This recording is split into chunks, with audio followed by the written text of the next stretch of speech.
नमस्कार। पाई की दुनिया में स्वागत है। आज हम पाई के एआई इकोसिस्टम के पीछे जो पूरी इकोनॉमिक्स काम कर रही है ना, उसे समझने की कोशिश करेंगे। मतलब होस्टिंग का क्या मामला है, स्टेकिंग कैसे काम करती है, और सबसे जरूरी बात, टोकन की वैल्यू कैसे बनती है। तो चलिए सीधे मुद्दे पर आते हैं। वो सवाल जो शायद सबके दिमाग में घूम रहा है। ये जो पीआई माइनिंग मशीनों के लिए हर महीने $100 का होस्टिंग चार्ज लग रहा है, ये आखिर है क्या? और इसकी इतनी बात क्यों हो रही है? देखिए, ये जो फीस है, ये सिर्फ एक नंबर नहीं है। ये उस असली फिजिकल हार्डवेयर को चलाने का खर्चा है, जो पूरे पीआई नेटवर्क को पावर दे रहा है। मतलब वो मशीन जो 24 घंटे काम कर रही है, उसका खर्चा। अच्छा, तो सवाल यह है कि ये फीस है ही क्यों? इसको समझने के लिए ना, हमें माइनिंग की असलियत को देखना होगा कि पर्दे के पीछे चल क्या रहा है। एक बात साफ समझनी होगी, ये कोई क्लाउड माइनिंग नहीं है जहां सब कुछ हवा में हो रहा हो। हर एक पीआई डिवाइस एक असली मशीन है। उसे बिजली चाहिए, मेंटेनेंस चाहिए और रखने के लिए एक सुरक्षित जगह भी। ये सब असल दुनिया के खर्चे हैं जिन्हें कहीं ना कहीं से तो कवर करना ही पड़ेगा। और यहाँ एक मजेदार बात है, ये फीस कोई नई चीज नहीं है। ये तो पहले दिन से ही प्लान का हिस्सा थी, बस अब इसे लागू करना शुरू किया गया है। तो सवाल उठता है, बदला क्या है फिर? असल में जो लोग शुरुआत में जुड़े थे, उनके लिए कंपनी कुछ महीनों तक ये खर्चा खुद उठा रही थी। समझ लीजिए एक तरह का थैंक यू गिफ्ट था, कम्युनिटी को किकस्टार्ट करने के लिए। पर यह हमेशा के लिए नहीं था, ये एक टेम्पररी अरेंजमेंट था।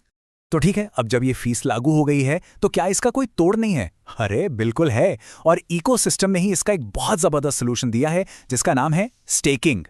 इसका प्रोसेस ना बहुत ही सीधा साधा है। सबसे पहले 500 पाई टोकन को 500 पाई टी में स्वैप करना है। फिर उन 500 पाई टी टोकन्स को 12 महीने के लिए स्टेक कर देना है। और बस जो सालाना $1200 का होस्टिंग खर्चा है, वो पूरी तरह से माफ हो जाएगा। सोचिए कितनी बड़ी बचत है ये। और सबसे बढ़िया बात जानते हैं क्या है? ये कोई पेमेंट नहीं है जो चला गया और वापस नहीं आएगा। ये एक तरह की डिपॉजिट है। वो 500 पीआईटी टोकन रहेंगे ओनर के ही, पूरी ओनरशिप बनी रहेगी। और तो और जितने समय के लिए स्टेक किया जाता है, जैसे 3, 6, 9 या 12 महीने, उसके हिसाब से 5% से लेकर 10% तक का एक्स्ट्रा रिवॉर्ड भी मिलता है। मतलब फीस भी बची और एसेट भी बढ़ रही है। कमाल है ना? लेकिन रुकिए, कहानी सिर्फ फीस बचाने तक ही खत्म नहीं होती। ये जो स्टेकिंग का पूरा मैकेनिज्म है ना, ये असल में पीएआई इकोसिस्टम के पावरफुल इकोनॉमिक इंजन का दिल है। और यहीं से मामला और भी ज्यादा इंटरेस्टिंग हो जाता है। जरा इसके स्केल के बारे में सोचिए।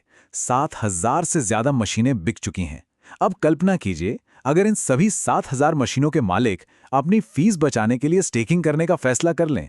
हम यहां टोकन्स की एक जबरदस्त डिमांड की बात कर रहे हैं। और जब हजारों लोग स्टेक करने का फैसला करते हैं, तो वो असल में अपने टोकन्स को मार्केट से हटा रहे होते हैं। उन्हें एक फिक्स टाइम के लिए लॉक कर दिया जाता है। इस एक एक्शन का मार्केट में जो टोकन की सप्लाई है ना, उस पर बहुत गहरा असर पड़ता है। और यहीं पर इस पूरे सिस्टम की ब्रिलियंस नजर आती है। देखिए, स्टेकिंग के लिए जितनी टोकन्स की जरूरत पड़ सकती है, वो हर दिन बन रहे नए टोकन से कहीं कहीं ज्यादा है। तो ये एक क्लासिक सप्लाई और डिमांड का खेल बन जाता है। तो ये एक बहुत ज़रूरी सवाल खड़ा करता है, खासकर उन मशीन ओनर्स के लिए जो स्टेक करना चाहते हैं, कि भाई अगर रोज उतने टोकन बने ही नहीं रहे हैं, तो ये सारे टोकन आएंगे कहाँ से? जवाब सीधा है, ओपन मार्केट से। लोगों को बिटमार्ट जैसे एक्सचेंजों पर जाना होगा और वहां से अपनी ज़रूरत के टोकन खरीदने होंगे। और इससे क्या होगा? इससे मार्केट पर लगातार खरीदने का एक प्रेशर बना रहेगा।